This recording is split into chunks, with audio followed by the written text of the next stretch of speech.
Last Tuesday, I stood on the front porch of our family cabin in Cedar Falls, Oregon, watching my sister-in-law Jessica's face transform from smug confidence to absolute horror as I unfolded a legal document that would change everything she thought she knew about our family property.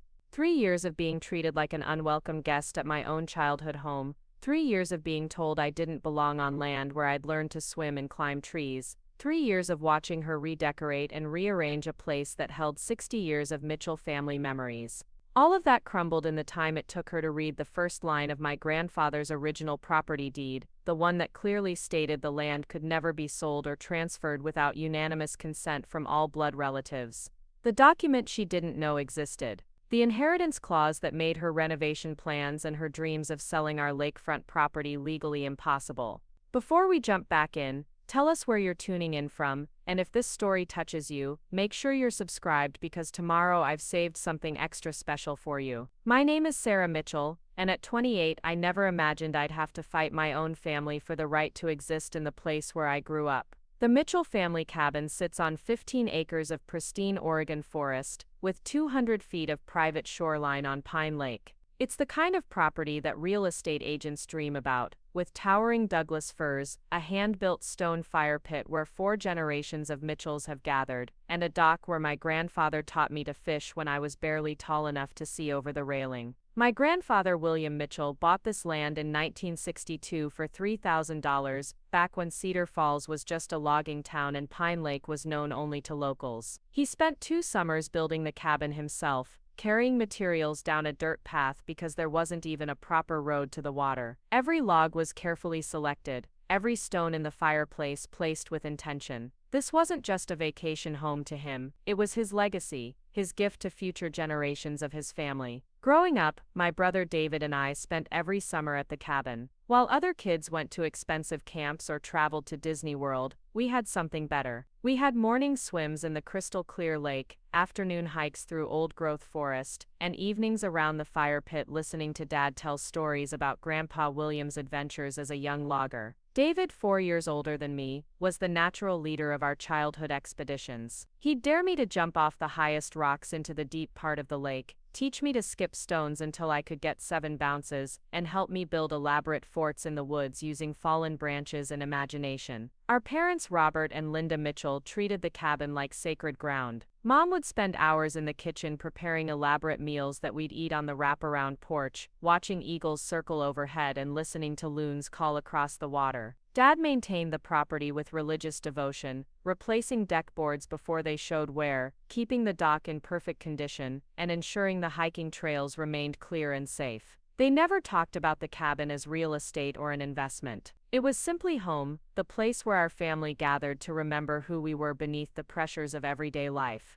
The family dynamic began shifting when David married Jessica 3 years ago. I should have seen the warning signs earlier, but love makes people blind to red flags, and I loved my brother too much to question his choices. Jessica came from Portland, where she worked in marketing for a tech company. She was polished, professional, and completely unprepared for the rustic simplicity of our family traditions. The first time David brought her to the cabin, she arrived with 3 suitcases for a weekend trip and immediately began commenting on everything that needed upgrading. The bathroom was too small, the kitchen appliances were outdated, and the furniture was shabby. She couldn't understand why we didn't have wireless internet throughout the property, or why the guest cottage, where I usually stayed during visits, didn't have air conditioning. What charmed the rest of us about the cabin's authentic character seemed to personally offend Jessica's sensibilities. She'd walk around with her phone held high, searching for better cell service, and complain that the wood-burning stove made everything smell smoky. At first I attributed her complaints to adjustment difficulties. Not everyone grew up spending summers disconnected from technology, surrounded by nature's rhythms instead of digital notifications. I tried to be understanding when she suggested we install a hot tub where the vegetable garden had always been, or when she wondered aloud why we couldn't just sell this old place and buy something more modern closer to Portland. David would laugh nervously and change the subject, but I could see him beginning to view our beloved family retreat through her critical eyes. The transformation accelerated after they got married. Jessica had always been assertive, but marriage seemed to give her a sense of ownership over David's family traditions that she'd never shown before. Suddenly, our casual summer gatherings needed detailed planning and coordination through her. She'd send group texts about meal assignments, create shared calendars for cabin visits, and establish rules about cleaning responsibilities that had never been necessary when we simply took care of the place because we loved it. More troubling was how she began speaking about the property as if it were already hers to manage. During family dinners, she'd mention improvements she was planning, renovations that would modernize the space, and her vision for turning the guest cottage into a proper master suite. When Mom and Dad moved to their retirement community in Arizona 2 years ago, Jessica seemed to interpret their physical absence as permission to take control of the property management. The real problems started last summer when Jessica announced she was pregnant with their second child. Madison, David's stepdaughter from Jessica's previous relationship, was 8, and Tyler, their son together, had just turned 6. Jessica declared that the cabin needed to be completely child-proofed and updated to accommodate their growing family's needs. She hired contractors without consulting anyone, installed. Preparing and narrating this story took us a lot of time, so if you are enjoying it, subscribe to our channel. It means a lot to us. Now back to the story. New locks on all the doors, and began what she called a modernization project. I arrived for my usual 4th of July weekend to find the rustic wooden furniture replaced with sleek, contemporary pieces that looked like they belonged in a suburban living room rather than a mountain cabin. Grandpa William's hand-carved fishing poles had been removed from their display above the fireplace and replaced with abstract metal art that Jessica thought looked more sophisticated. The old photographs of 4 generations of Mitchell family gatherings had been taken down and stored in boxes in the basement, replaced by generic landscape prints that matched Jessica's new color scheme. But the most devastating change was in the guest cottage where I'd stayed during every visit since college. Jessica had converted it into a playroom for the children, filling it with plastic toys and electronic games that seemed to mock the simple pleasures that had once defined our family retreats. When I asked where I was supposed to sleep, Jessica shrugged and suggested I could use the couch in the main cabin's living room, as if I were a casual friend rather than someone who'd been coming to this property for 28 years. The message was clear. This was no longer my family's cabin. It was Jessica's house, and I was merely a guest whose presence was tolerated but not particularly welcomed.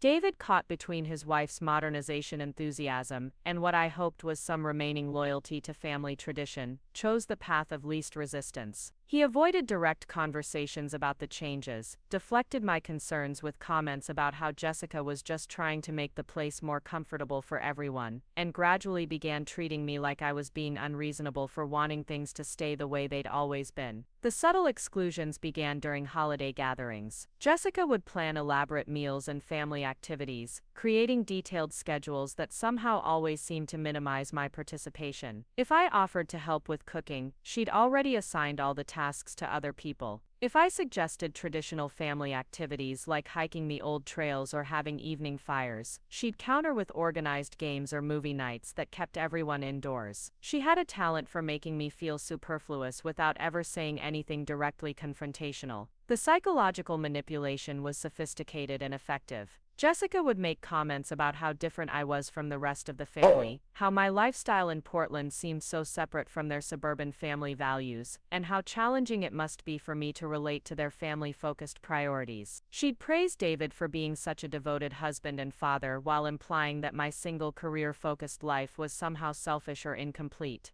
These weren't direct attacks, but rather subtle undermining, that made me question my own perceptions and reactions. When Tyler started calling the property our house, and Madison began referring to my traditional guest cottage as her playroom, I realized how successfully Jessica had rewritten the family narrative. The children had no connection to the generations of Mitchells who'd gathered here before them. They knew nothing about Grandpa William's stories or the family traditions that had once given this place meaning beyond its real estate value. To them it was simply where they lived during summers, and I was the random aunt who occasionally showed up and seemed uncomfortable with their modern improvements. The breaking point came during Thanksgiving weekend. I'd driven up from Portland hoping that the holiday might restore some sense of family connection and shared tradition. Instead, I walked into what felt like someone else's house. Jessica had hired professional decorators who transformed the rustic cabin into something that belonged in a home and garden magazine. The walls were painted in fashionable neutral tones, the original hardwood floors had been stained dark to match contemporary trends, and even the stone fireplace had been partially covered with sleek metal panels that Jessica said looked more current.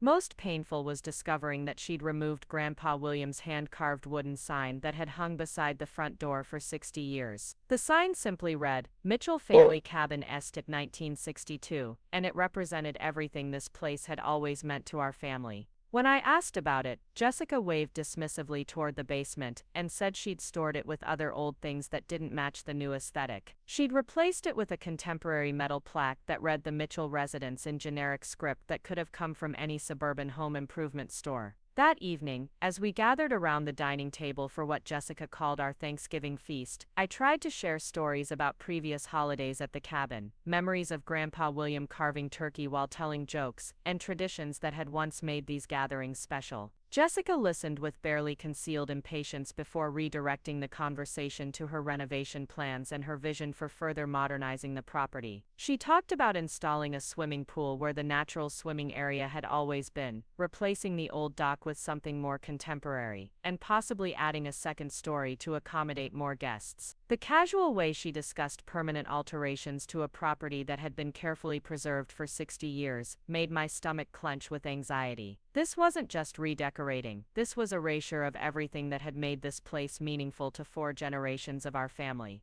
When I tried to express concerns about preserving the property's historical character, Jessica smiled condescendingly and suggested that I was being overly sentimental about things that were just old and outdated. David remained silent throughout these discussions, occasionally nodding at Jessica's plans, but never advocating for preserving the elements that had defined our childhood. His passivity felt like betrayal. This was the same brother who'd once promised we'd always share this place, who'd sworn that no matter what happened in our adult lives, the cabin would remain our connection to family and childhood. Now he sat quietly while his wife planned to transform it into something unrecognizable. The final insult came the next morning, when I discovered Jessica had changed the locks again, this time to electronic keypads that required codes I hadn't been given. When I went for my traditional early morning walk around the property, I found myself locked out of the main cabin when I returned. I had to knock on the door of my own family's property and wait for Jessica to let me in, like a stranger seeking permission to enter. Jessica answered the door in her bathrobe, looking annoyed at being disturbed. She handed me a cup of coffee and explained, with artificial sweetness, that the new security system was for everyone's safety, especially with the children around. She'd be happy to give me the door code, she said, but first we needed to discuss some ground rules for future visits. The conversation that followed was a masterclass in psychological manipulation disguised as reasonable family discussion. Jessica explained that the cabin had become their primary residence during David's busy construction season, and they needed to establish clearer boundaries about when extended family could visit. She suggested that I call ahead before coming up, rather than assuming I could arrive whenever I wanted like I had for the past 28 years. She also recommended that I stay in town at the Cedar Falls Inn during future visits, since the guest cottage was now permanently converted to the children's playroom, and the main cabin was really too small for additional adults. The subtext was unmistakable. I was no longer welcome to treat this as my family home. I was being demoted to the status of occasional visitor who needed to ask permission and make reservations like any other guest. Jessica delivered this message with a smile, framing it as practical family management, rather than the systematic exclusion it actually represented. She even offered to help me find a good hotel rate, as if she were doing me a favor by facilitating my displacement from my own family property. I left that weekend feeling more confused and hurt than angry. Jessica's approach was so subtle, so reasonable sounding on the surface, that I questioned whether I was overreacting to normal family changes. Maybe I was being too sentimental about old furniture and traditional arrangements. Maybe it was unreasonable to expect things to remain exactly as they'd always been when David had a wife and children who needed to feel at home there too. But as winter progressed and I had time to process what had happened, I began to see the pattern more clearly. Jessica wasn't just updating the cabin or making it more child-friendly. She was systematically erasing every trace of Mitchell family history and establishing herself as the property's sole authority. Every change she made served to diminish my connection to the place, while strengthening her control over it. The lock changes, the furniture replacement, the removal of family photographs and memorabilia, the conversion of my traditional sleeping space, these weren't random improvements. They were calculated steps in a campaign to make me feel like an outsider in my own family home. The realization was devastating but also clarifying. I wasn't losing my mind, or being overly sensitive. I was being deliberately excluded by someone who saw my presence as an obstacle to her complete ownership of what she viewed as valuable real estate. Jessica had never understood or appreciated the family history that made this property sacred to the Mitchells. To her, it was simply a lakefront vacation home that could be improved, modernized, and eventually sold for a substantial profit. That's when I remembered something Grandpa William had told me during one of our last conversations before he died when I was 15. He'd been worried about what would happen to the family property as future generations faced financial pressures and changing lifestyles. He'd taken legal steps, he said, to ensure that the land would always remain in Mitchell hands, and could never be sold without unanimous agreement from all blood relatives. At the time, I'd been more interested in fishing than family legal documents, but now his words took on urgent significance. I spent the next several weeks researching property records at the Clackamas County Courthouse, learning about deed restrictions and inheritance laws, and trying to understand exactly what legal protections Grandpa William might have established. What I discovered would change everything Jessica thought she knew about her renovation plans and her future control over our family's most precious asset.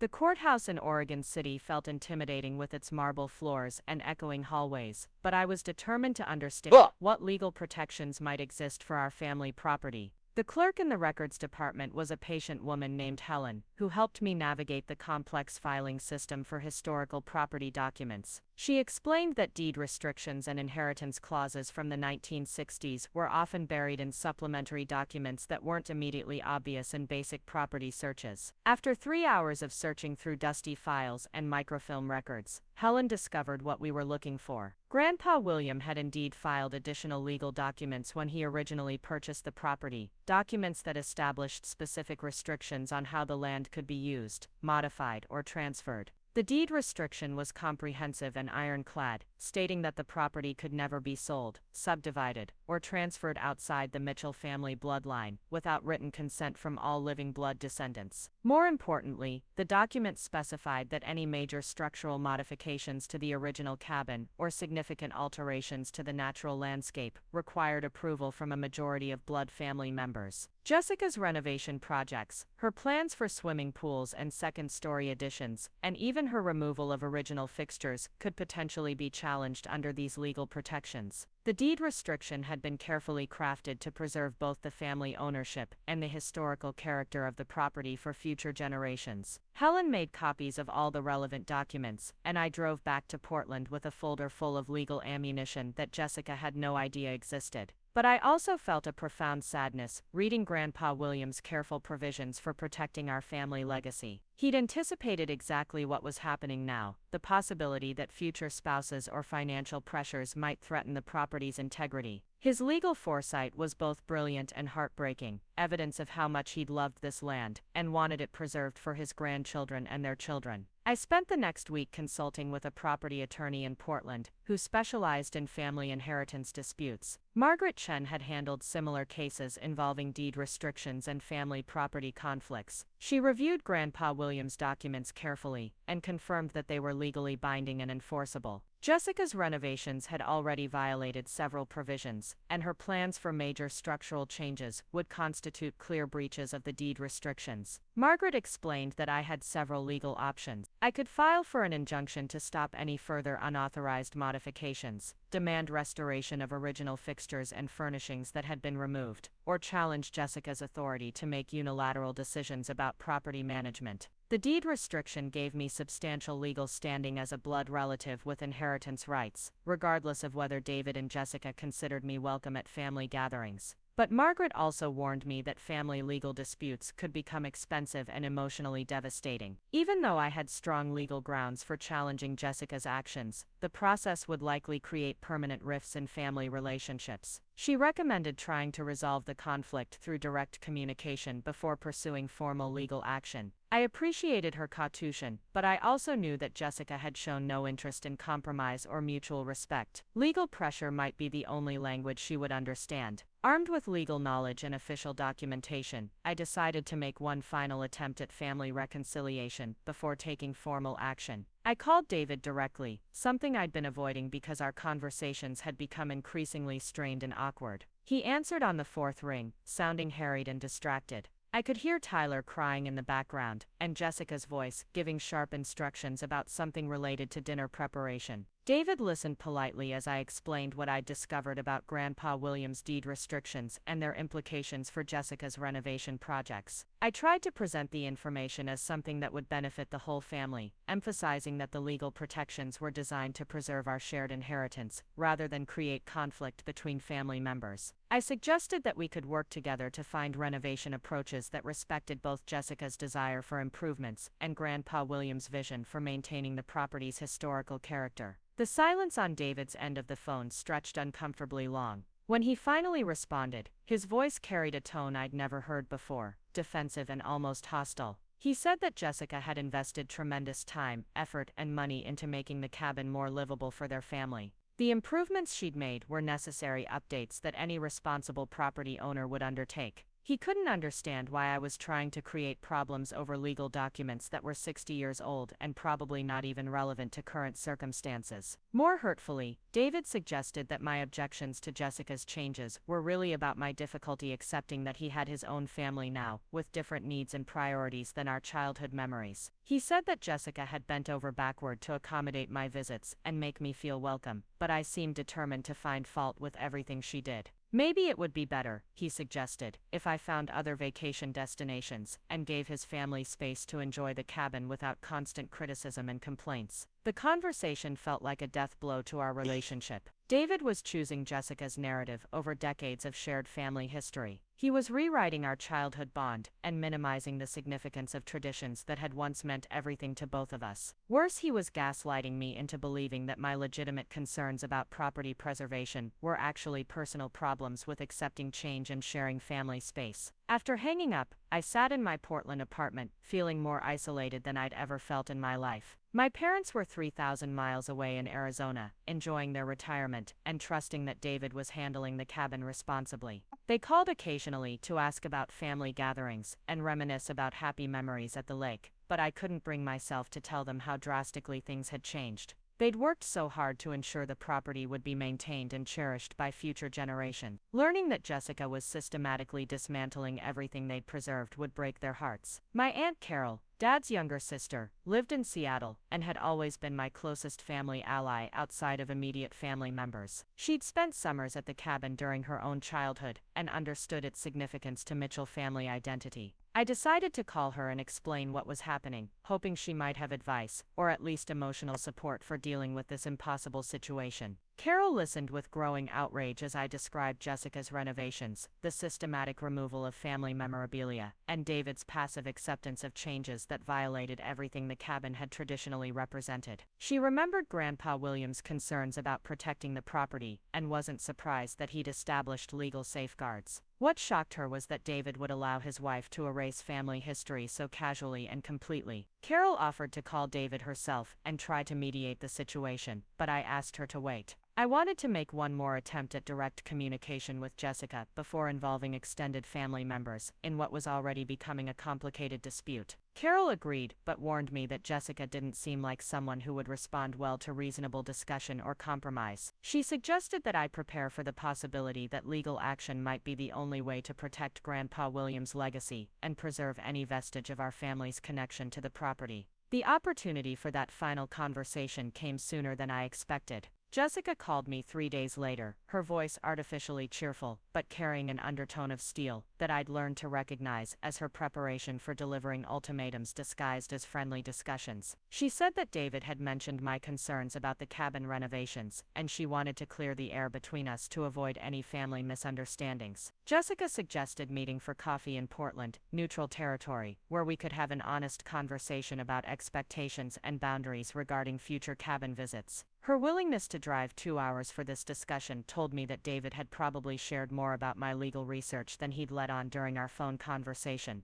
Jessica was smart enough to recognize a potential threat to her control, and she was moving to address it before I could take any formal action. We met at a trendy coffee shop in the Pearl District, Jessica arriving precisely on time, wearing the kind of expensive casual clothes that signaled both affluence and attention to appearance. She ordered an elaborate drink with multiple modifications, while I stuck with plain coffee, a small detail that somehow felt symbolic of the larger differences between us. Jessica had always needed things to be complicated and customized to her specifications, while I preferred simplicity and authenticity. Jessica opened the conversation by acknowledging that family dynamics could be challenging when new marriages brought different perspectives and priorities. She said she understood that change was difficult, especially when it involved places that held sentimental value. She wanted me to know that she genuinely appreciated the cabin's history and had tried to honor family traditions while also making necessary improvements for safety and comfort. But then her tone shifted subtly, and I recognized the manipulation tactics I'd experienced so often during family gatherings. Jessica explained that David was under tremendous stress trying to balance his construction business with family responsibilities.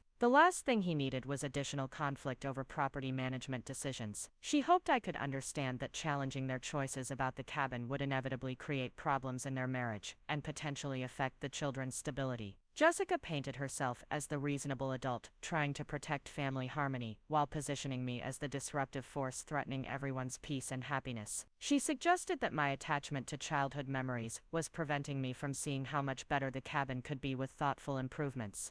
The changes she'd made weren't destroying family history, she claimed, but rather preserving it in updated forms that future generations could better appreciate and enjoy. When I mentioned Grandpa William's deed restrictions and their implications for major property modifications, Jessica's mask of friendly concern slipped momentarily. Her eyes hardened, and I could see her rapidly calculating the potential legal and financial implications of what I'd discovered. But she recovered quickly, dismissing the deed restrictions as outdated legal language that probably wasn't enforceable under current property law. Jessica pointed out that she and David were the ones actually living at the cabin and maintaining the property while I visited occasionally from Portland. They were the ones paying for improvements, utilities, and ongoing maintenance costs. It seemed unreasonable, she suggested, for someone who contributed nothing to property upkeep to have veto power over improvements that the primary residents deemed necessary. The conversation continued for over an hour, with Jessica alternating between appeals to family harmony and subtle threats about my future access to the property. She made it clear that my legal research was seen as an act of aggression against their family, and that continuing to pursue challenges to their authority would result in complete exclusion from future gatherings. She had no intention of allowing me to interfere with their plans for the cabin, regardless of what 60-year-old legal documents might theoretically require. As we prepared to leave, Jessica delivered her final ultimatum with a smile that didn't reach her eyes. She said that David had already been hurt by my apparent inability to accept his new family and their needs. If I continued to create problems over property management, I would be forcing them to choose between family peace and my demands for unreasonable input into decisions that weren't really my business. She was confident that David would choose his wife and children over a sister who seemed determined to cause conflict and division. Walking back to my car after that coffee meeting, I felt a strange combination of clarity and sadness. Jessica had confirmed what I'd already suspected, that she viewed the cabin purely as real estate that she intended to control completely. She had no understanding of or respect for the family history embedded in that property. More importantly, she was willing to destroy family relationships to maintain her authority over what she saw as valuable assets. But Jessica had also revealed the weakness in her position. Her anger at learning about the deed restrictions showed that she understood their potential legal significance. Her attempts to preemptively shut down my challenges suggested that she wasn't as confident about her legal authority as she pretended to be. Most tellingly, her need to frame the conflict in terms of David choosing between his wife and his sister indicated that she recognized the power of family loyalty, even as she was systematically working to undermine it. That evening, I called Margaret Chen and scheduled another appointment to discuss formal legal action. I was done trying to reason with people who had no interest in compromise or mutual respect. Jessica had made it clear that she intended to erase every trace of Mitchell family history from our most sacred property. David had chosen to enable her actions rather than advocate for preserving the legacy that Grandpa William had entrusted to future generations. I spent the weekend hiking in the Columbia River Gorge, trying to process the emotional weight of what I was about to undertake. Filing legal challenges against my own brother and his wife would permanently alter our family dynamics. There was no going back from that kind of confrontation. But allowing Jessica to continue her systematic destruction of our family heritage would also be a permanent loss, one that would dishonor Grandpa William's memory and deprive future generations of their rightful inheritance. By Sunday evening, I'd made my decision. I couldn't control David's choices or Jessica's actions, but I could honor the legal protections that Grandpa William had established to preserve our family property. I could stand up for traditions and memories that deserved protection, even if that meant standing alone against family members who no longer shared those values. Margaret Chen filed the initial legal documents on Tuesday morning. The injunction request sought to halt all major renovations and modifications pending resolution of the deed restriction violations. We also demanded restoration of original fixtures and furnishings that had been removed without proper family consultation. The legal papers were served to David and Jessica at the cabin on Wednesday afternoon, delivered by a process server who found them supervising contractors who were preparing to install a hot tub where Mom's vegetable garden had flourished for 30 years. David called me that evening, his voice shaking with anger and disbelief. He couldn't understand how I could take legal action against my own family over what he characterized as minor property improvements. Jessica had been crying all afternoon, he said, devastated that someone she'd tried so hard to accommodate would attack their family with lawsuits and legal threats. The children were confused and frightened by the formal legal documents and the appearance of strangers at their home. I listened to David's accusations and pleas, feeling the weight of family bonds stretching toward a breaking point that couldn't be repaired.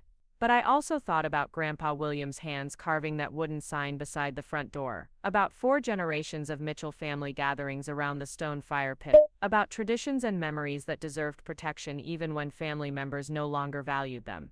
The legal battle that followed would test every relationship and reveal truths about family loyalty that I wasn't prepared to face.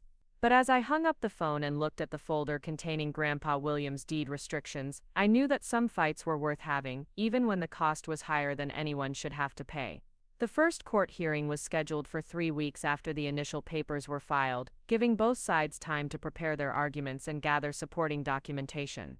Margaret Chen worked methodically to build our case, collecting photographs of the original cabin features that Jessica had removed, documenting the historical significance of various fixtures and furnishings, and researching similar cases where deed restrictions had been successfully enforced to protect family property. Meanwhile, David and Jessica hired Bradley Morrison, a prominent Portland attorney who specialized in property disputes and had a reputation for aggressive tactics designed to intimidate opposing parties into settlements. Morrison immediately filed counter-motions claiming that the deed restrictions were legally obsolete, that I had no standing to challenge property improvements made by the current residents, and that my lawsuit constituted harassment of a young family trying to maintain their home. The legal maneuvering revealed how seriously Jessica took the threat to her control over the property. Morrison's fees alone probably exceeded what most families spent on major home renovations, indicating that Jessica viewed this as a battle worth fighting regardless of cost. More telling was the speed with which she'd assembled a legal team and began mounting a defense, suggesting that she'd been preparing for this possibility longer than anyone realized. During the discovery phase, Margaret requested documentation of all renovations and modifications Jessica had made to the property, including receipts, permits, and before and after photographs. What we received painted a disturbing picture of systematic erasure that went far beyond simple updating or modernization. Jessica had methodically removed or destroyed nearly every original feature that connected the cabin to Mitchell family history.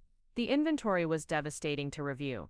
Grandpa William's hand-carved wooden mantelpiece had been replaced with a contemporary metal design. The original pine flooring, which bore decades of scuff marks from family gatherings and children's games, had been covered with engineered hardwood that looked pristine but soulless. The vintage kitchen cabinets that Mom had lovingly painted and repainted over the years were gone, replaced by sleek modern units that could have come from any suburban home improvement store. Most painful was discovering that Jessica had discarded rather than stored many of the items she'd removed. The family photographs, Grandpa William's fishing equipment, and handmade quilts that various Mitchell women had created over the decades weren't carefully preserved in basement storage as she'd claimed. According to receipts we found, she'd donated boxes of family memorabilia to Goodwill and thrown away items she considered too damaged or outdated to be worth keeping. The realization that irreplaceable family artifacts had been casually discarded like garbage felt like a physical blow. These weren't just old possessions cluttering up modern living space, they were tangible connections to family members who were no longer alive, physical evidence of traditions and relationships that had shaped 4 generations of Mitchell identity. Jessica's casual disposal of these treasures revealed how completely she misunderstood or disregarded the significance of what she was destroying. Margaret also discovered that Jessica had been researching the property's market value and had consulted with real estate agents about potential sale prices for lakefront acreage in the Cedar Falls area. The appraisals she'd commissioned valued the property at nearly $2 million, a staggering sum that explained her determination to maintain complete control over what she clearly viewed as a valuable asset rather than a family heritage site. The legal discovery process also revealed communications between Jessica and David that provided insight into their private discussions about the property and my role in their future plans. Text messages and emails showed Jessica consistently portraying me as an obstacle to their family's happiness and financial security. She'd been lobbying David for months to find ways to limit my access to the cabin and eventually exclude me entirely from family gatherings and property decisions. More disturbing were Jessica's communications with real estate professionals exploring options for subdividing the property or converting it to vacation rental use. She'd apparently been developing contingency plans that would maximize the financial return on what she saw as her family's primary asset. The lakefront location and rustic charm that made the property special to Mitchell family members also made it extremely valuable to developers and investors interested in luxury vacation properties. David's responses to Jessica's messages were passive and non-committal, but he never challenged her characterizations of me as a problem or her explorations of commercializing the property. His silence in these communications felt like complicity in Jessica's plans to erase both family history and my connection to the land where I'd grown up. The brother who'd once promised we'd always share this special place was apparently willing to let his wife sell it to strangers if the price was right. The legal battle intensified when Morrison filed a motion claiming that Grandpa Williams' deed restrictions constituted an illegal restraint on property rights that violated current Oregon statutes governing real estate ownership and transfer. He argued that the restrictions were discriminatory because they prevented property sales to non-family members and that they were legally unenforceable because they'd never been properly recorded with updated county filing systems.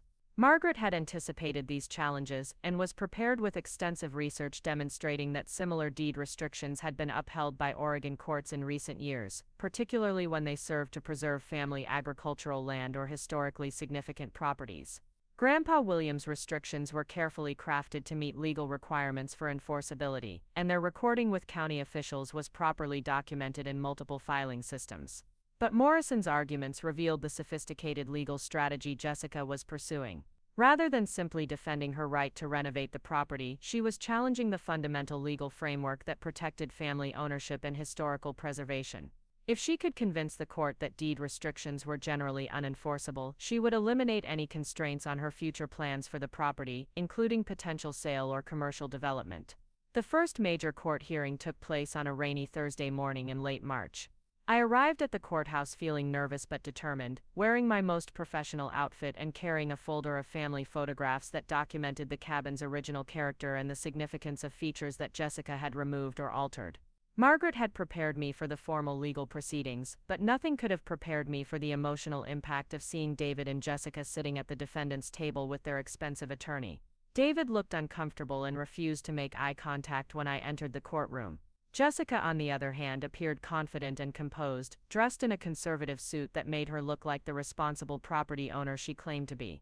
She'd brought Madison and Tyler to the hearing, a calculated move designed to portray their family as the innocent victims of my legal aggression against children who simply wanted to enjoy their home. Judge Patricia Hoffman had been assigned to the case, and Margaret had briefed me on her background as someone who generally respected property rights while also recognizing the importance of preserving family heritage and historical properties. Judge Hoffman listened carefully as both sides presented their initial arguments, asking pointed questions about the legal validity of the deed restrictions and the specific nature of the property modifications that were being disputed. Morrison presented Jessica and David as responsible property owners who'd invested substantial time and money into maintaining and improving a rustic cabin that had been deteriorating due to age and neglect. He characterized my lawsuit as the vindictive action of a disgruntled family member who couldn't accept that her brother had his own family with different needs and priorities.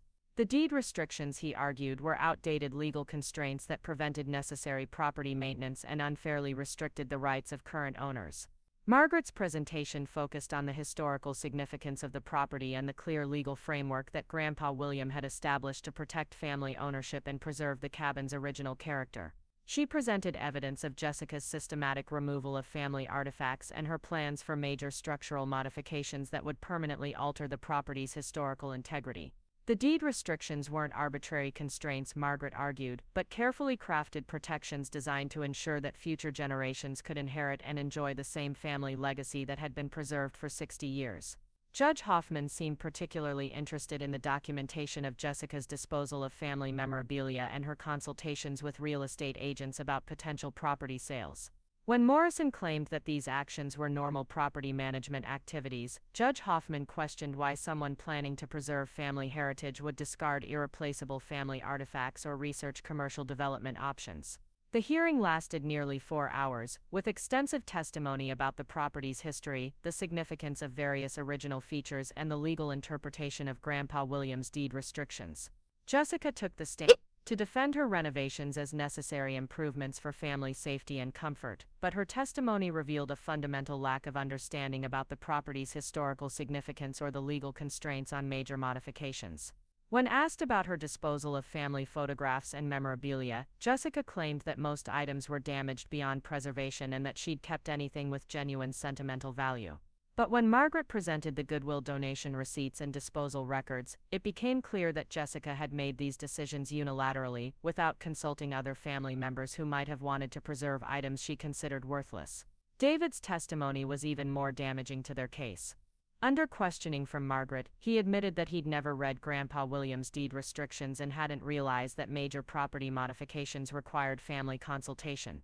He acknowledged that some of Jessica's changes had eliminated original features that held special significance for family history, but claimed that preserving outdated fixtures was less important than creating a comfortable home for his children. Most significantly, David couldn't deny that Jessica had been researching property values and development options, though he claimed this was simply due diligence rather than serious consideration of selling the family land. His obvious discomfort with this line of questioning suggested that Jessica's commercialization plans were more advanced than he wanted to admit publicly. Judge Hoffman recessed the hearing without issuing an immediate ruling, stating that she needed time to review the extensive legal documentation and consider the complex issues surrounding enforceability of historical deed restrictions. She scheduled a follow-up hearing for 2 weeks later, when she would announce her decision about the injunction request and the broader questions about property modification authority. The 2-week waiting period was torture for everyone involved. I tried to continue with normal work routines, but found myself constantly checking email and phone messages for updates from Margaret about potential settlement discussions or preliminary indications of Judge Hoffman's thinking. The stress of legal uncertainty combined with the emotional trauma of family conflict was taking a toll on my sleep, appetite, and ability to concentrate on everyday responsibilities. David called twice during this period, both conversations painful and unproductive. He seemed genuinely conflicted about the legal battle, acknowledging that some of Jessica's actions had gone too far while still defending her overall intentions and his own role in supporting necessary property improvements. He wanted to find some compromise that would resolve the legal dispute without permanently damaging our family relationships, but couldn't offer any specific proposals that would address my fundamental concerns about preserving family heritage. Jessica, meanwhile, had apparently decided that attack was the best defense. Through Morrison, she filed additional motions claiming that my lawsuit was causing severe emotional distress to the children and requesting monetary damages for the disruption to their family life. She also petitioned the court to order me to pay their legal fees if my case was dismissed, arguing that my claims were frivolous and designed to harass a family that had done nothing wrong. These aggressive legal tactics confirmed what I'd suspected about Jessica's character and her approach to conflict resolution. Rather than acknowledging any legitimate concerns about property preservation or family consultation, she was doubling down on her position and trying to make the legal battle so expensive and unpleasant that I would be forced to abandon my efforts to protect Grandpa William's legacy. Margaret warned me that Jessica's strategy might be effective if Judge Hoffman viewed the case as a minor family dispute rather than a significant property rights issue. Family court battles over inherited property were often messy and emotionally charged, and judges sometimes pressured all parties to reach settlements rather than making definitive rulings about complex legal questions. If Judge Hoffman decided that the deed restrictions were too ambiguous or outdated to enforce clearly, I might be left with substantial legal bills and no protection for the family property. But Margaret also remained optimistic about our core legal arguments. The deed restrictions were clearly written and properly recorded. Jessica's modifications had clearly violated several specific provisions, and her disposal of family artifacts demonstrated a pattern of disregard for the historical preservation purposes that the restrictions were designed to serve. If Judge Hoffman focused on the legal merits rather than the family drama, we had strong grounds for both the injunction and the restoration demands. The night before the second hearing, I drove up to Cedar Falls and parked across from the cabin, looking at the property that had been the center of so much conflict and legal maneuvering. Even in the darkness, I could see the changes Jessica had made. Contemporary lighting fixtures cast harsh shadows on the wraparound porch where softer lanterns had once created welcoming pools of warm light. The landscaping around the main entrance looked manicured and generic, lacking the wild beauty of Mom's original garden plantings. But the basic structure remained intact, and the lake beyond still reflected moonlight in the same patterns I'd watched during countless childhood evenings. Whatever happened in court, the land itself endured. The trees Grandpa William had carefully preserved. The shoreline where generations of Mitchell children had learned to swim, the hiking trails that connected our family to the natural world that had shaped our identity, all of these elements remained essentially unchanged, despite Jessica's renovations. Sitting in my car looking at the place where I'd grown up, I felt a deep sense of peace about the legal battle I'd undertaken. Regardless of the court's decision, I'd honored Grandpa William's intentions and stood up for family values that deserved protection. I'd refused to let Jessica's systematic erasure of family history go unchallenged, even when that meant facing legal costs and family conflict that might never be fully resolved. The second hearing would determine whether Grandpa William's vision for preserving family heritage would be legally vindicated or whether Jessica's modernization plans would be allowed to continue without constraint. But whatever Judge Hoffman decided, I'd learned important truths about family loyalty, property rights, and the courage required to defend principles that others might not share or understand. Judge Hoffman's decision came on a crisp April morning that felt like the turning point between winter's grip and spring's promise. I arrived at the courthouse 30 minutes early, unable to eat breakfast or focus on anything except the weight of this moment that would determine the future of our family's most precious legacy. Margaret met me in the hallway outside the courtroom, her expression cautiously optimistic but prepared for any outcome. David and Jessica entered with Morrison precisely at 9 o'clock, their faces masks of controlled tension. Jessica's usual confidence seemed strained, and David looked like he hadn't slept in days. The children weren't with them this time, suggesting that whatever happened today would be more serious than the preliminary hearings we'd endured over the past month. Judge Hoffman took the bench with a thick folder of documents and legal briefs, her demeanor serious and businesslike. She began by acknowledging the complexity of the case and the emotional difficulty of family property disputes, but emphasized that her decision would be based solely on legal precedent and the specific language of Grandpa William's deed restrictions. The first part of her ruling addressed the fundamental question of whether the deed restrictions were legally valid and enforceable under current Oregon property law. Judge Hoffman stated that after extensive research and consultation with property law specialists, she found that Grandpa William's deed restrictions met all requirements for legal validity and had been properly recorded with county authorities. The restrictions were not discriminatory or unreasonably restrictive, but rather fell within established legal frameworks for protecting family heritage properties and preventing unauthorized disposal of historically significant real estate. Morrison's arguments about the restrictions being outdated or legally unenforceable were rejected based on recent Oregon Supreme Court decisions that had upheld similar deed restrictions on family properties. Judge Hoffman noted that the language in Grandpa William's documents was particularly well crafted and specific, suggesting that he'd worked with knowledgeable legal counsel to ensure that his intentions would be protected for future generations. The second part of the ruling addressed whether Jessica's renovations and modifications had violated specific provisions of the deed restrictions. Judge Hoffman found that multiple violations had occurred, including the removal of original architectural features, the disposal of family artifacts and memorabilia, and the planning of major structural modifications without proper family consultation. The evidence showed a pattern of systematic alteration that went far beyond normal maintenance and clearly exceeded the authority granted to property residents under the deed restrictions. Judge Hoffman was particularly critical of Jessica's disposal of family photographs, documents, and handmade items that had obvious historical and sentimental significance. She noted that even if Jessica had legitimate concerns about storage space or the condition of these items, the deed restrictions required consultation with other family members before making decisions about disposal of family heritage materials. The third part of the ruling addressed the remedies and enforcement mechanisms for the deed restriction violations. Judge Hoffman granted the injunction prohibiting any further major modifications to the property without written consent from all blood family members, as specified in Grandpa Williams' original documents. She also ordered the restoration of original architectural features where possible, including the reinstallation of Grandpa Williams' hand-carved wooden mantelpiece and the restoration of original flooring in the main living areas. Most significantly, Judge Hoffman ordered Jessica to make reasonable efforts to recover and return family artifacts and memorabilia that had been disposed of without proper consultation. While she acknowledged that some items might be permanently lost, she required Jessica to contact donation recipients and attempt to repurchase items that could be identified and recovered. The financial aspects of the ruling were equally important.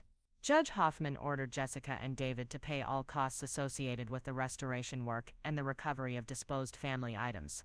She also awarded attorney fees to my legal team, finding that the deed restriction violations were clear and substantial enough to justify the legal action I'd undertaken to protect family property rights. Perhaps most importantly for the future, Judge Hoffman established a formal property management structure based on the deed restrictions. All major decisions about renovations, modifications, or disposal of family property would require written agreement from myself, David, and any other blood relatives who might inherit future interests in the property. This meant that Jessica could no longer make unilateral decisions about changes that affected the property's historical character or family significance. The immediate aftermath of the ruling was surreal. Jessica sat in stunned silence, apparently unable to process that her authority over the property had been legally challenged and defeated. David looked relieved and devastated simultaneously, as if he'd been carrying the weight of a secret burden that had finally been lifted, even though the consequences would be painful. Morrison requested an immediate conference with Judge Hoffman about potential appeals, but she indicated that her ruling was based on well-established legal precedent and was unlikely to be overturned by higher courts. The deed restrictions were legally sound, the violations were clearly documented, and the remedies she'd ordered were appropriate and proportional to the harm that had been caused. Outside the courthouse, Jessica finally found her voice, but what emerged was pure fury rather than acceptance or remorse. She accused me of destroying her family's happiness out of jealousy and spite, claiming that I'd manipulated legal technicalities to punish her for creating a loving home for David and the children. She declared that she would never forgive me for putting legal documents ahead of family relationships and promised that I would regret turning her children's home into a battlefield.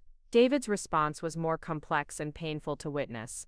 He acknowledged that some of Jessica's changes had gone too far and that he should have been more aware of the legal constraints on property modifications. But he also expressed hurt and anger that I'd chosen legal action rather than finding ways to work out our differences through family discussion and compromise. He felt caught between loyalty to his wife and respect for family traditions, and my lawsuit had forced him into an impossible position. The conversation in the courthouse parking lot was brief and unsatisfying, leaving all of us emotionally drained and uncertain about how to move forward as a family. Jessica and David drove away without any discussion of how or when the court-ordered restorations would begin, and I was left wondering whether winning the legal battle had permanently destroyed any possibility of rebuilding family relationships. Over the next several weeks, the practical implementation of Judge Hoffman's ruling proved almost as challenging as the legal battle itself. Jessica reluctantly provided contact information for contractors and suppliers who might be able to restore original architectural features, but her cooperation was minimal and grudging. She made no effort to recover disposed family items and seemed to hope that passive resistance would make the restoration requirements impossible to fulfill. Margaret worked with restoration specialists, who confirmed that many of the original features could indeed be recovered or accurately reproduced. Grandpa Williams' hand-carved mantelpiece had been replaced but not destroyed, and the contractor who'd installed the contemporary alternative had stored the original piece in his workshop, expecting that someone might eventually want it back. The original pine flooring was more challenging, but hardwood specialists found enough matching antique pine to restore the most historically significant areas of the cabin. The process of tracking down disposed family items was heartbreaking but occasionally successful. The Goodwill store where Jessica had donated boxes of family memorabilia had sold most items quickly, but staff members remembered the donation and helped identify regular customers who might have purchased family photographs or handmade items. Through persistent detective work and appeals on local social media groups, we managed to recover about 30% of the discarded family artifacts. Some discoveries were particularly meaningful. Mrs. Garcia, the elderly neighbor who lived year-round near the lake, had purchased several of Mom's hand-sewn quilts from a garage sale that Jessica had organized without telling other family members. Mrs. Garcia had recognized the quality of the craftsmanship and bought them as investments, never knowing they were Mitchell family heirlooms being sold without proper authorization. She was delighted to return them to their rightful place in the cabin, and her stories about admiring Mom's quilting skills over the years provided a touching connection to family history that Jessica had tried to erase. Other recoveries were more difficult emotionally. A local antique dealer had purchased Grandpa Williams' fishing equipment and hand tools, items that represented decades of his work maintaining and improving the property. The dealer was willing to sell the items back, but at prices far higher than their practical value, treating family heirlooms as commodities to be bought and sold for profit. The financial cost of recovering these items was substantial, but their emotional significance made the expense worthwhile. The restoration work took 3 months to complete, during which time Jessica and David remained at the cabin, but with obvious reluctance and resentment. Jessica made no secret of her displeasure with the court-ordered changes, complaining loudly to contractors about the inconvenience and expense of returning the property to what she characterized as an outdated and impractical condition. But as the original features were restored and family artifacts returned to their proper places, something remarkable happened. The cabin began to feel like home again, not just a house where family members happened to stay during visits. The hand-carved mantelpiece anchored the living room with warmth and authenticity that contemporary alternatives had never provided. The original pine floors, worn smooth by decades of family gatherings, connected current occupants to generations of Mitchell family history in ways that engineered hardwood never could. Most surprisingly, the children began responding positively to the restored family elements. Madison, who was 8 and old enough to understand stories about family history, became fascinated with the recovered photographs that showed the cabin during different eras of family occupation. She asked questions about great-grandparents she'd never met, and wanted to hear stories about family traditions that had taken place in the spaces where she now played. Tyler, at 6, was more interested in the practical aspects of family heritage. He loved exploring Grandpa Williams' restored fishing equipment and listening to stories about the fish that had been caught from the family dock over the decades. The connection to family history gave him a sense of belonging and continuity that Jessica's modern renovations had never provided. David seemed to experience the most profound change as the restoration progressed. Seeing familiar childhood elements return to their proper places triggered memories and emotions that he'd apparently suppressed during Jessica's modernization campaign. He began sharing stories with his children about summers he and I had spent at the cabin, adventures and traditions that suddenly seemed worth preserving and passing down to the next generation. The change in David's perspective created new tensions in his marriage to Jessica, who viewed his growing appreciation for family history as betrayal of her vision for their life together. She'd invested tremendous energy in creating what she considered a superior living environment, only to watch her husband rediscover appreciation for elements she'd worked hard to eliminate. The court-ordered restorations weren't just changing the physical space, they were changing the emotional dynamics of David's relationship with family heritage. By late summer, an unexpected invitation arrived in my Portland mailbox. David had called to invite me for a weekend at the cabin, the first such invitation since the legal battle had begun. He said that Madison and Tyler had been asking about their Aunt Sarah and wanted to hear more stories about family history and traditions. Jessica would be visiting her parents in Seattle, creating an opportunity for extended family time without the tensions that her presence inevitably created. I accepted the invitation with cautious optimism, unsure what to expect but hoping that the restored family environment might provide a foundation for rebuilding relationships that had been damaged by months of legal conflict. The drive up to Cedar Falls felt different this time, less like approaching a battlefield and more like returning to a place where I actually belonged. The cabin looked magnificent in the late afternoon sunlight, with original architectural features restored to their proper prominence and family artifacts returned to places where they added meaning and authenticity to the living spaces. David had prepared Mom's famous barbecue sauce recipe for dinner, and the familiar aroma brought back memories of countless family gatherings where food and conversation had created bonds that transcended everyday concerns. That evening, as we sat around the restored fire pit with David and the children, I told stories about Grandpa Williams' adventures as a young logger, about the summer David and I had built an elaborate tree fort that lasted for 3 seasons. and about family traditions that had made this place special for 4 generations of Mitchell family members. Madison and Tyler listened with rapt attention, asking questions and requesting details that connected them to family history in ways that Jessica's modern improvements never could. David apologized that night for not supporting family heritage during Jessica's renovation campaign. He explained that marriage had created pressure to choose loyalty between his wife's vision for the future and his family's connection to the past. He thought that supporting Jessica's modernization plans would create harmony in his marriage while preserving what mattered most about family relationships. He hadn't anticipated how much would be lost when family history was treated as outdated clutter rather than precious inheritance. The legal battle, David acknowledged, had forced him to confront questions about family values and priorities that he'd been avoiding for years. Jessica's systematic elimination of family heritage had seemed reasonable when viewed as individual decisions about home improvement.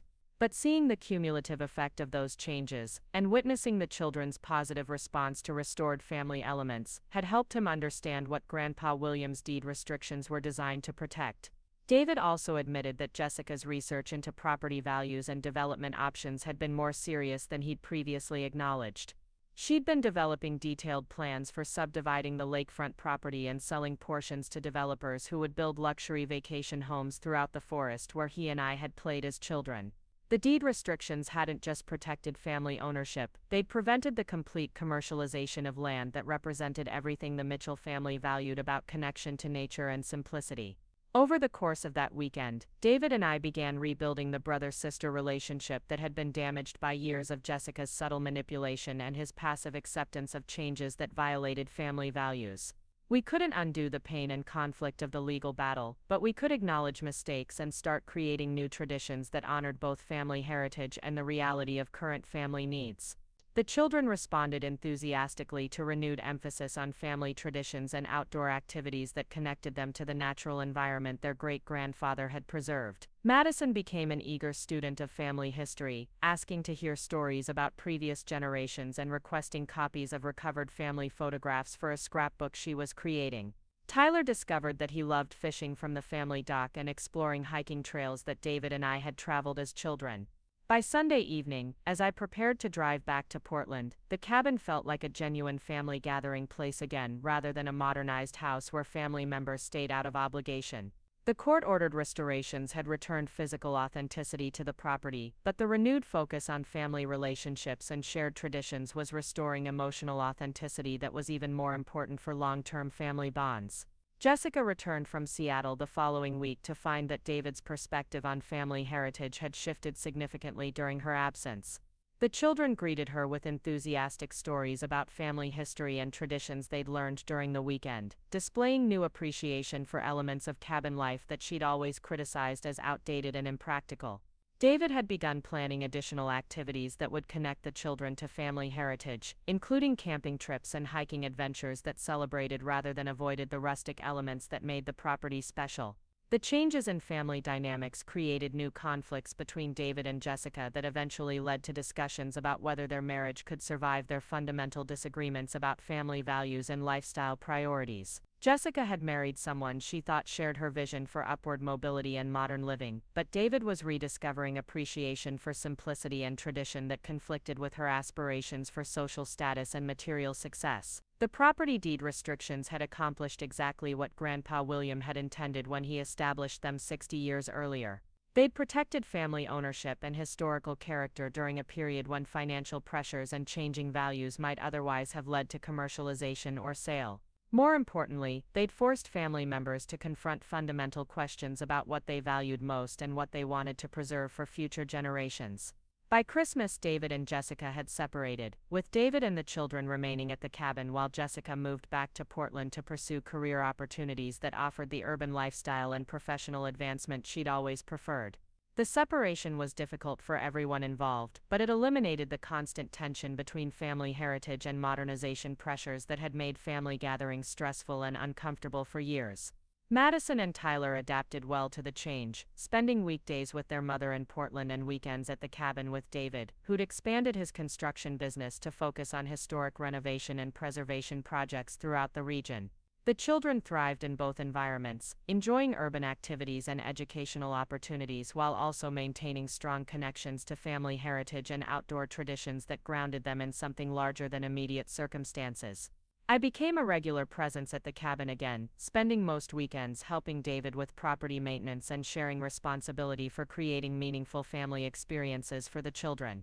The guest cottage was restored to its original purpose, providing comfortable accommodation for extended family visits while maintaining the rustic character that connected current use to historical traditions. The legal victory had cost substantial money and emotional energy, but it had achieved something more valuable than mere property protection. It had forced our family to examine fundamental values and make conscious choices about what we wanted to preserve and pass down to future generations. The deed restrictions had provided legal framework for protecting family heritage, but the real preservation work happened through renewed commitment to relationships and traditions that gave meaning to material inheritance.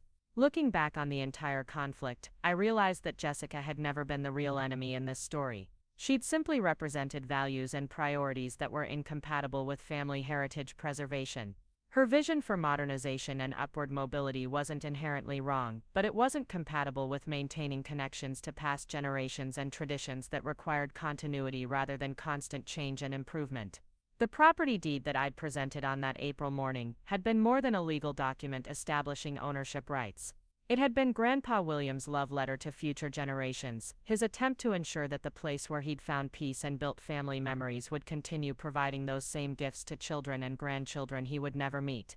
The deed restrictions weren't about controlling property use, but about preserving opportunities for future family members to experience the same connections to nature, simplicity, and authentic relationships that had shaped Mitchell family identity for generations. Today, 3 years after Judge Hoffman's ruling, the Mitchell family cabin stands as proof that some things are worth fighting for, even when the costs are higher than anyone wants to pay. Madison is 11 now, and has become the family historian, maintaining photo albums and collecting stories from older relatives who remember family traditions from decades past. Tyler is 9, and has inherited Grandpa William's love for fishing and outdoor exploration, skills that connect him to family heritage while building confidence and self-reliance that will serve him throughout his life. David has found happiness and purpose in preserving historic properties throughout Oregon, work that honors both his construction skills and his renewed appreciation for maintaining rather than constantly changing things that have stood the test of time. His relationship with Jessica remains cordial but distant, focused on co-parenting responsibilities rather than attempting to bridge value differences that proved too fundamental to compromise away. The cabin continues to serve as gathering place for Mitchell family members who want to maintain connections to heritage and traditions that provide stability in an increasingly complex and rapidly changing world. Extended family members who had lost touch over the years have begun returning for holidays and summer gatherings, drawn by restoration of authenticity that makes the property feel like genuine home, rather than just another vacation destination. The legal battle taught me that protecting what matters most sometimes requires courage to stand alone against family members who don't share the same values or priorities. It also taught me that winning isn't always about defeating opponents, but about preserving opportunities for future generations to inherit something meaningful beyond mere financial assets. Grandpa William's property deed had protected more than land ownership rights. It had protected the possibility that his great-grandchildren would someday sit around the same fire pit where he'd told stories, swim in the same lake, where he'd taught his children to fish, and experience the same sense of belonging to something larger than individual ambition or immediate circumstances. The deed restrictions continue to serve their intended purpose, ensuring that family heritage will be preserved for generations not yet born while providing legal framework for resolving conflicts that inevitably arise when family members have different visions for property use and preservation. The document that Jessica had dismissed as outdated legal language had proven to be precisely the protection our family needed when commercial pressures and modernization enthusiasm threatened to destroy connections that couldn't be rebuilt once they were lost. The most important lesson from this entire experience wasn't about property law or family conflict resolution, but about the courage required to stand up for values and traditions that others might not understand or appreciate. Sometimes protecting what matters most means accepting legal costs, family tensions, and emotional difficulties that seem disproportionate to the issues at stake. But some fights are worth having because the alternatives mean losing pieces of identity and heritage that can never be recovered once they're gone. The restoration project had taken on a life of its own, becoming something far more meaningful than simply complying with court orders or returning the cabin to its previous condition. As autumn painted the Oregon mountains in brilliant reds and golds, I found myself spending entire weekends at the property, working alongside skilled craftsmen who understood that we weren't just repairing damage, but resurrecting the soul of a place that had been systematically stripped of its authentic character. Master carpenter Roberto Silva had been recommended by the Historical Society in Portland as someone who specialized in restoring properties from the 1960s era. When he first examined Grandpa Williams' hand-carved mantelpiece, which had been carefully stored in his workshop for months, Roberto ran his weathered hands over the intricate details with obvious reverence. He explained that the craftsmanship represented skills and patience that were becoming increasingly rare in modern construction, where speed and profit margins took precedence over artistry and permanence. Roberto's team worked methodically to undo Jessica's renovations while preserving anything that could be salvaged and integrated with restored original features. The contemporary metal fireplace surround was carefully removed and donated to a Habitat for Humanity project, while the original stonework was cleaned and repointed to highlight the natural beauty that had been hidden beneath modern additions. Each day brought new discoveries of original details that had been covered rather than destroyed, suggesting that somewhere in her subconscious, Jessica had known that her changes might not be permanent. The flooring restoration proved more complex than anyone had anticipated. Jessica's engineered hardwood had been installed over the original pine floors rather than replacing them completely, which meant that most of the historic wood could be salvaged and refinished. But decades of wear patterns, scuff marks from countless family gatherings, and the patina of age couldn't be replicated through modern restoration techniques. Roberto explained that authentic character came from lived experience rather than artificial aging processes, and that the restored floors would need time and continued family use to regain the warmth and personality that made them special. While the physical restoration progressed, I was simultaneously working with a genealogist named Patricia Wells to document Mitchell family history and create a comprehensive archive of the stories, photographs, and artifacts that connected our family to the property. Patricia specialized in helping families preserve heritage for future generations, and she immediately understood that the cabin represented more than just a vacation home or real estate investment. Patricia's research revealed family connections and historical details that even I hadn't known. Grandpa Williams' purchase of the property in 1962 had been motivated by more than just a desire for recreational land. He'd been part of a generation of loggers and mill workers who watched Oregon's old-growth forests disappearing to commercial development and wanted to preserve at least small pieces of the natural world they'd grown up in. The 15 acres he'd bought represented a deliberate act of conservation, protecting habitat for wildlife and maintaining forest ecosystems that were being eliminated elsewhere in the region. The Family Archive Project also uncovered correspondence between Grandpa William and various legal experts during the 1970s, when he'd been refining the deed restrictions to ensure they would remain enforceable as property laws evolved. He'd been remarkably prescient about the pressures that future generations might face, anticipating exactly the kind of conflicts that had erupted between Jessica's modernization plans and family heritage preservation. His legal documents weren't arbitrary restrictions, but carefully crafted protections based on deep understanding of how family dynamics and economic pressures could threaten continuity of ownership and values. As we worked through boxes of family documents and photographs that had been recovered from various sources, patterns emerged that helped explain the intensity of the recent conflicts. Every generation of Mitchell family members had faced decisions about balancing tradition with change, about preserving what mattered most while adapting to evolving circumstances and opportunities. Grandpa Williams' parents had struggled with the transition from rural farming to industrial employment. His generation had navigated the challenges of post-war economic expansion and suburban development pressures. Each generation had found ways to honor family values while making necessary adaptations to changing times. The difference with Jessica's approach had been the systematic nature of her changes and her apparent disregard for family consultation or heritage preservation. Previous generations had made modifications thoughtfully, preserving essential character while updating practical elements that needed improvement. Jessica had approached the property as a blank canvas for imposing her personal aesthetic preferences, without regard for the historical significance or family meaning of the elements she was replacing. David began participating in the restoration project during October weekends, initially helping with manual labor but gradually becoming more involved in decisions about historical accuracy and family tradition preservation.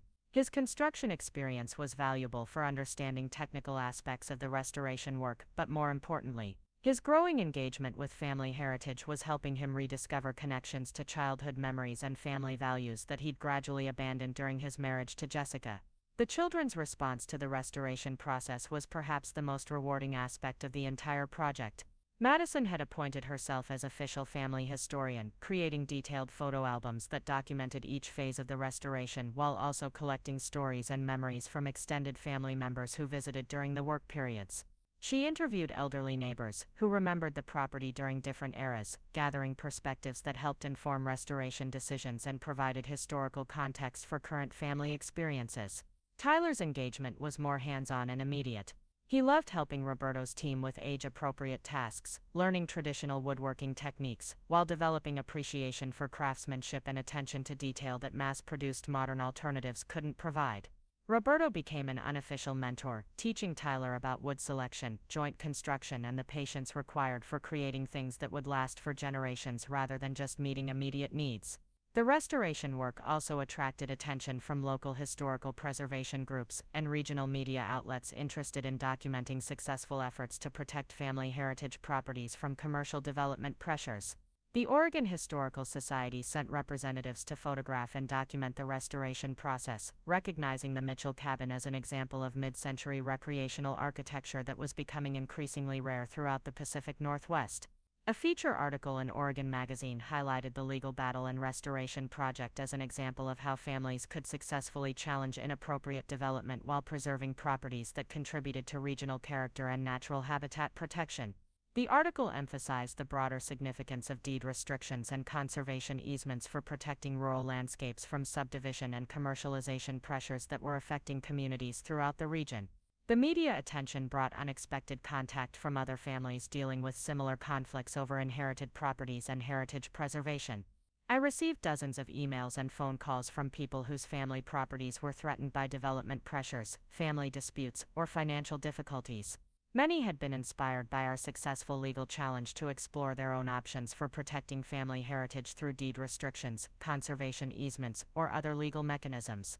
Margaret Chen began receiving referrals from families throughout Oregon and Washington who needed legal assistance with property heritage protection. She developed expertise in deed restrictions and family property law that made her a regional resource for people dealing with similar conflicts. The Mitchell cabin case had established important legal precedents that strengthened protections for family heritage properties throughout the Pacific Northwest.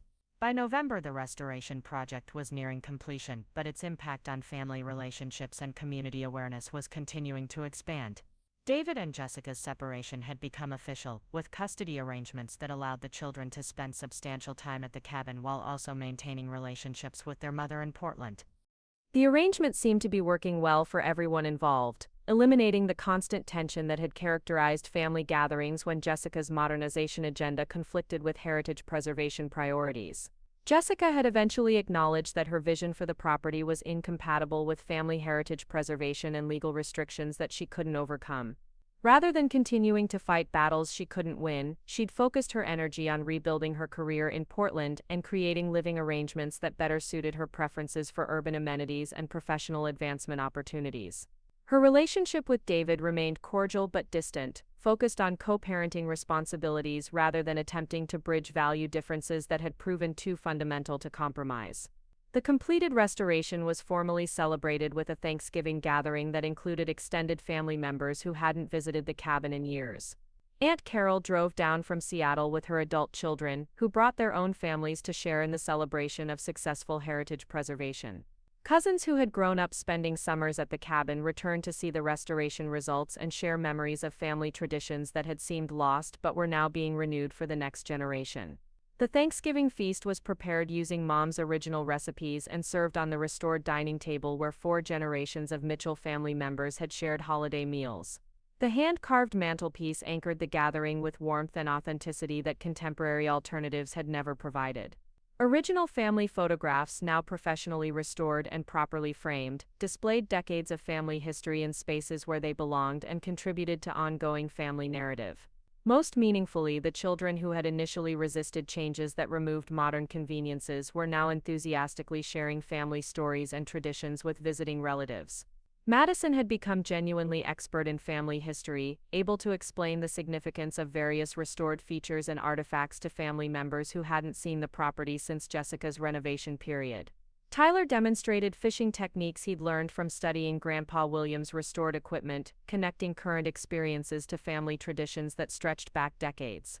The success of the restoration project and the renewed emphasis on family heritage had attracted interest from neighboring property owners who were dealing with their own development pressures and heritage preservation challenges. Mrs. Garcia had organized informal meetings where longtime Cedar Falls residents shared strategies for maintaining rural character while accommodating necessary growth and change. The Mitchell cabin restoration had become a model for how families and communities could successfully resist inappropriate development while preserving natural and cultural resources that contributed to regional identity. Local government officials had begun consulting with Margaret Chen about updating zoning regulations and development approval processes to better protect family heritage properties and rural landscapes from subdivision pressures. The legal precedents established through our case were being incorporated into county planning documents that would provide stronger protections for other families facing similar challenges. By Christmas, the Mitchell cabin had been transformed from a battleground over competing family values into a symbol of successful heritage preservation and family reconciliation. The holiday celebration included traditions that hadn't been observed in years, combined with new activities that honored family heritage while accommodating the interests and needs of current family members. David had discovered that his construction business actually benefited from his growing expertise in historical restoration and heritage preservation. Clients throughout the region were seeking contractors who understood how to update older properties while maintaining historical character and family significance. His work at the cabin had provided valuable experience and credibility for marketing services to other families dealing with similar preservation challenges. The children had developed genuine appreciation for family heritage and outdoor activities that connected them to natural environments and traditional skills. Madison's interest in family history had expanded into broader fascination with regional history and environmental conservation. Tyler's love for fishing and hiking had developed into genuine knowledge about local ecosystems and wildlife habitat that made him an enthusiastic advocate for land preservation and outdoor recreation opportunities. The restored cabin was being used more frequently than it had been in years, with family members and friends making regular visits to enjoy recreational opportunities while also contributing to ongoing maintenance and improvement projects. The property had regained its role as gathering place for celebrations, family meetings, and informal visits that strengthened relationships and provided continuity across generations. The legal victory had accomplished much more than protecting property rights or enforcing deed restrictions. It had forced family members to examine fundamental values and make conscious choices about what they wanted to preserve and pass down to future generations. The process had been difficult and expensive, but it had resulted in stronger family relationships and clearer understanding of heritage preservation priorities that would guide future decisions about property management and family traditions. Looking back on the entire experience, I realized that the conflict with Jessica had never really been about renovation choices or modernization preferences. It had been about fundamentally different approaches to family relationships and heritage preservation.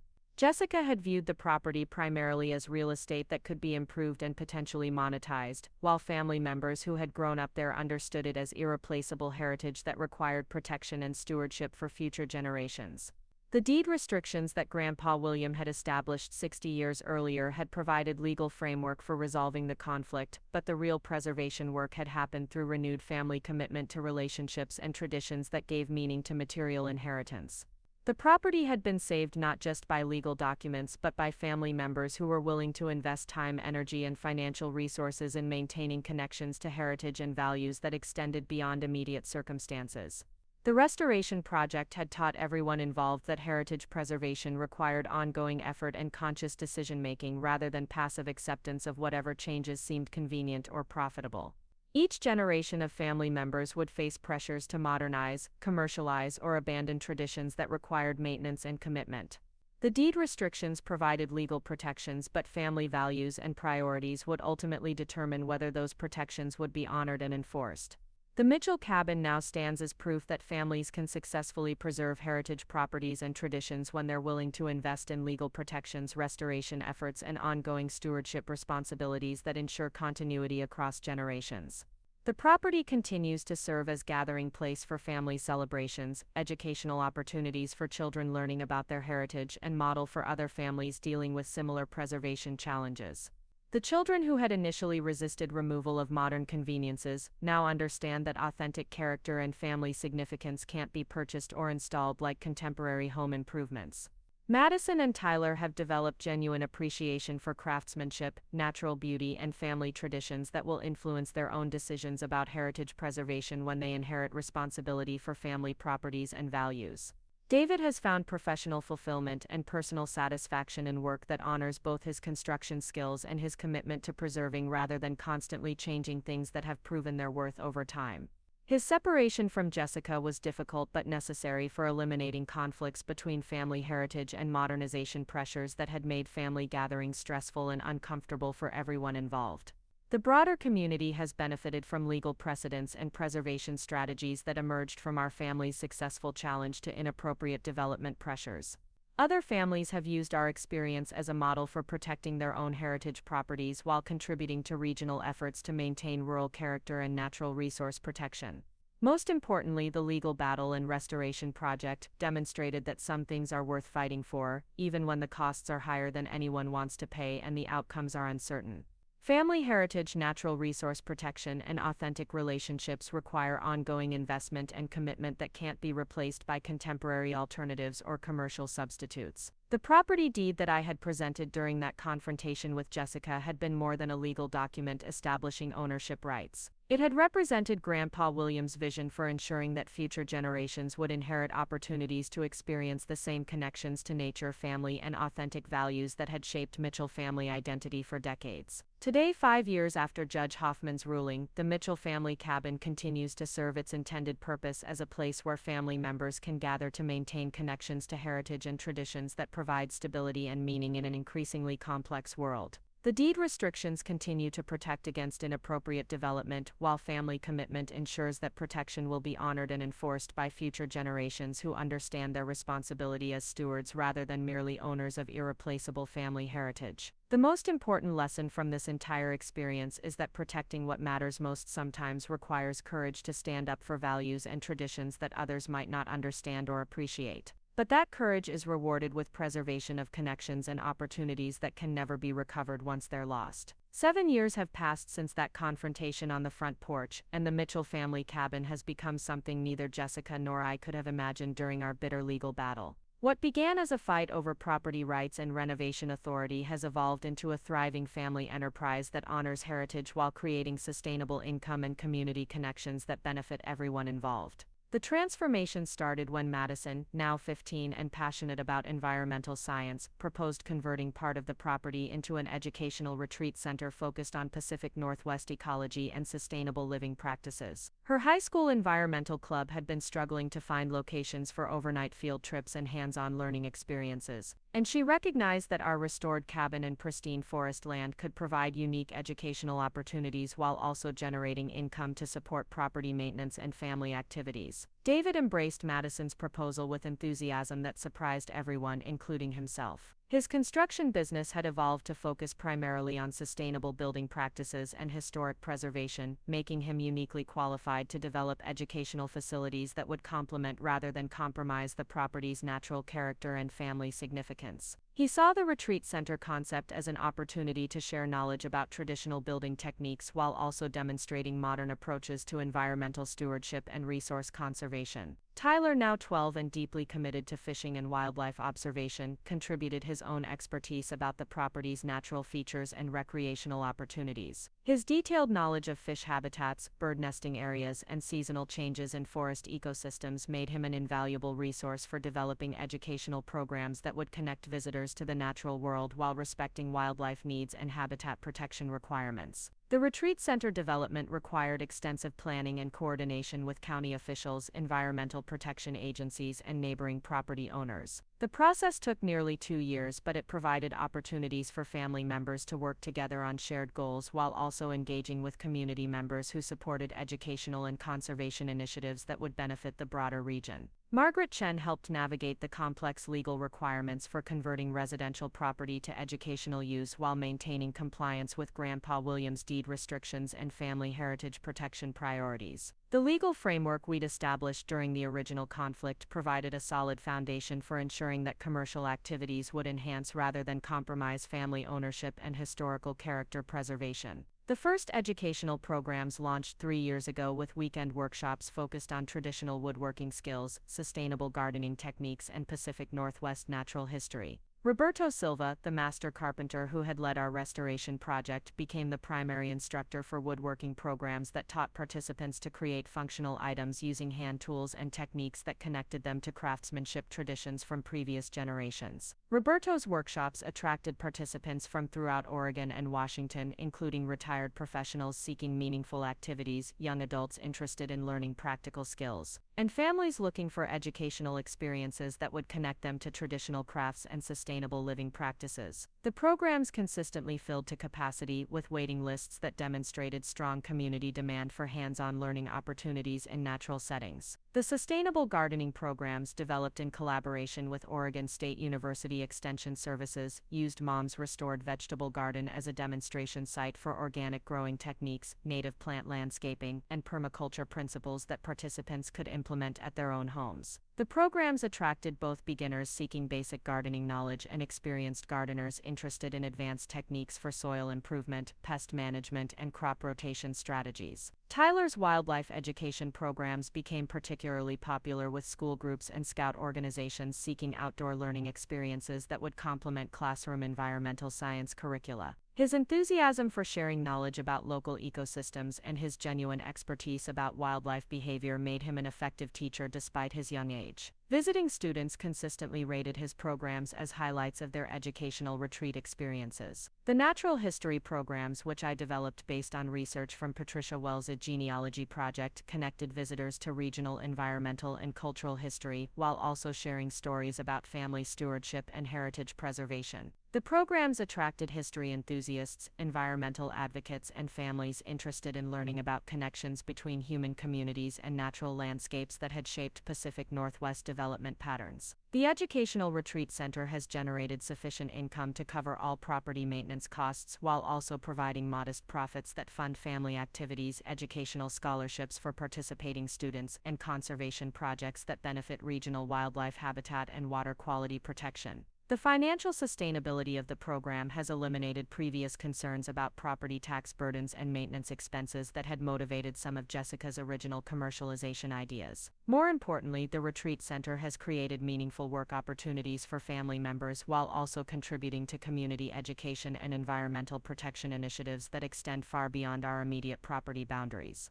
David's construction business has grown to include sustainable building consultation services for other educational organizations and conservation groups throughout the region. Madison has developed leadership skills and environmental expertise that will influence her future career choices and community involvement priorities. Tyler has discovered genuine talent for environmental education and public speaking that suggests potential future opportunities in wildlife management, environmental interpretation, or conservation biology. His confidence and knowledge have grown dramatically through his teaching responsibilities, and he's developed professional relationships with environmental scientists and educators who serve as mentors and advisors for his continued learning and development. The success of the educational programs has attracted attention from regional tourism organizations, environmental groups, and educational institutions interested in developing similar programs at other family heritage properties throughout the Pacific Northwest. We've consulted with dozens of families exploring options for preserving heritage properties while generating sustainable income through educational and recreational activities that honor family traditions and environmental stewardship responsibilities. The broader impact of our experience has extended to policy discussions about rural economic development, heritage property protection, and environmental education funding at state and federal levels. Margaret Chen has testified before legislative committees about legal frameworks that support family heritage preservation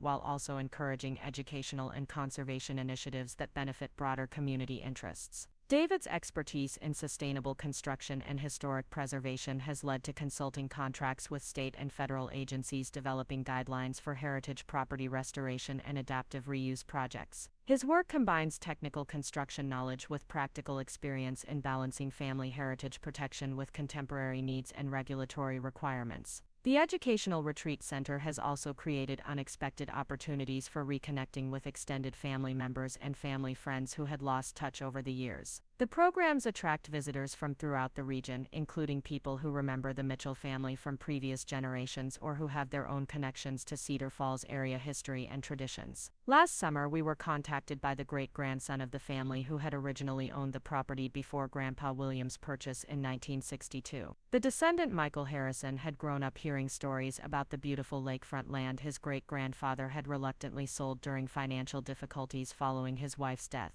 Michael had become successful in sustainable technology development and was interested in supporting educational programs that honored the environmental stewardship traditions his great-grandfather had valued. Michael's visit to the retreat center led to the establishment of a scholarship fund that provides free program participation for students from low-income families throughout the region. The scholarship program has expanded access to environmental education opportunities while also creating connections between current educational activities and historical land use patterns that demonstrate continuity of conservation values across different ownership periods. The relationship with Michael Harrison has also provided historical perspectives about the property that complement and expand our family archive project. His great-grandfather's journals and photographs from the 1940s and 50s document environmental conditions and wildlife populations that help current educational programs explain long-term ecological changes and conservation challenges facing the region. The Educational Retreat Center has become a model for other families throughout the Pacific Northwest who are exploring options for heritage property preservation that generate sustainable income while maintaining family ownership and historical character.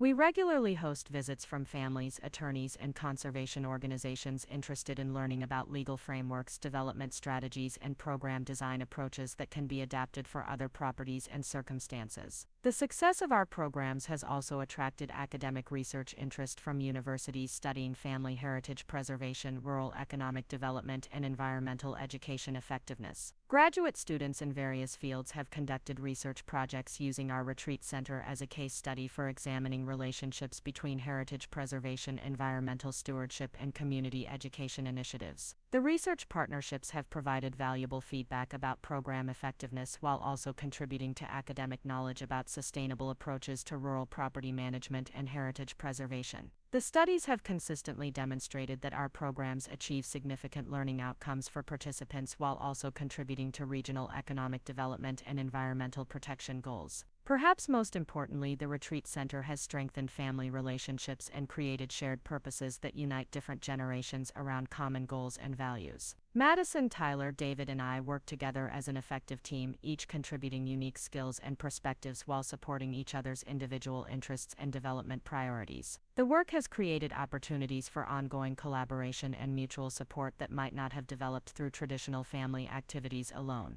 The children have developed genuine appreciation for hard work, environmental responsibility, and service to others that will influence their future choices and character development. They understand that privilege comes with responsibilities and that family heritage must be earned through ongoing contribution and stewardship rather than simply inherited as unearned benefits. David has found professional fulfillment and personal satisfaction that he never experienced during his marriage to Jessica or his previous focus on conventional construction projects that prioritize profit margins over environmental impact or community benefit. His work now integrates technical skills with family values and environmental stewardship in ways that provide meaning and purpose beyond immediate financial returns. The Retreat Center has also provided a framework for maintaining relationships with Jessica that focus on the children's interests and development rather than revisiting old conflicts about property management and family values. Jessica occasionally visits the programs when Madison or Tyler are participating in special events, and she's acknowledged that the educational opportunities have been beneficial for their personal growth and academic development. Jessica has established her own successful marketing consulting business in Portland and has developed new relationships that better align with her preferences for urban living and professional advancement. Her separation from David ultimately benefited everyone involved by eliminating ongoing conflicts and allowing each person to pursue priorities and lifestyles that suited their individual values and preferences. The legal victory that established our family's authority over property management decisions has evolved into collaborative stewardship that benefits not just family members but also community education, environmental protection, and regional economic development. The deed restrictions continue to protect against inappropriate commercialization while allowing creative approaches to sustainable income generation that honor Grandpa Williams' original vision for family heritage preservation. The Mitchell family cabin now serves multiple purposes that would have been impossible under either Jessica's modernization agenda or traditional approaches to heritage property preservation. The educational programs demonstrate that family heritage and environmental stewardship can create value that extends far beyond immediate family interests while still maintaining the intimate character and authentic traditions that make property special for family members. The success of our approach has shown that heritage property preservation and sustainable income generation can be compatible when families are willing to invest time, creativity, and collaborative effort in developing programs that serve broader community needs while maintaining family ownership and historical character. The key has been viewing heritage preservation as active stewardship rather than passive maintenance of unchanged conditions. Today, as I watch Tyler teaching a group of middle school students about wildlife tracking techniques while Madison leads high school volunteers in native plant restoration projects, I understand that we've created something more valuable than what we initially fought to protect. The property has maintained its role as gathering place for family celebrations and informal visits, but it has also become a center for community education and environmental stewardship that honors Grandpa Williams' vision while adapting to contemporary needs and opportunities. The deed that I presented during that confrontation with Jessica 7 years ago established our legal authority to make decisions about property use and preservation. But the real victory has been learning to use that authority in ways that create value for family members, community education, environmental protection, and regional economic development simultaneously. Heritage preservation has proven to be not just about maintaining unchanged conditions but about continuing traditions of stewardship and service that give meaning to material inheritance. Up next, you've got 2 more standout stories right on your screen. If this one hit the mark, you won't want to pass these up, just click and check them out.